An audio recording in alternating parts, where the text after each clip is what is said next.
Как стать театральным актером? Да, можно окончить школу, поступить в профильный вуз, в общем, долго учиться.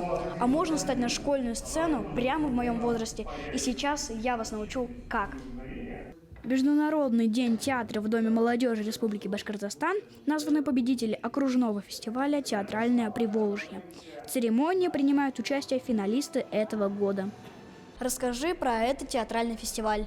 На этом театрале очень много собралось регионов, то есть собралось очень много людей со страны, то есть наша Республика Башкортостан, Республика Татарстан и остальные республики. На этом фестивале мы обсуждаем то, как сыграли свою роль остальные актеры, а также наш собственный театр.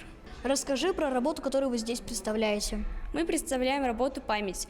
В этой работе мы можем представить то, что детям, которые были во время Великой Отечественной войны, они страдали от того, что во время этой войны их запирали в кунсткамеры, там их отравляли всякими химическими веществами, а также их убивали. Если мы почитаем, то можем выявить, что во время Великой Отечественной войны умерло около 13 миллионов детей. Почему вы выбрали такую тяжелую тему? Мы выбрали эту тему для того, чтобы показать нашему современному обществу, что такое фашизм, и показать ее плохую сторону, что фашизм является плохой тематикой и не следует ей исследовать. На связи молодые артисты из других регионов страны. Благо, прямая трансляция позволяет создать эффект полного присутствия. Кстати, если вы тоже любитель сценического искусства, можете пересмотреть эту встречу в официальной группе в одной известной соцсети. Расскажи, чему ты научилась на этом фестивале? Я научилась оценивать спектакли, смотреть на выразительность этих спектаклей. Давай ты меня тоже научишь правильно смотреть спектакли. Хорошо, это не так уж и просто. Нужно сидеть тихо, чтобы не помешать актерам.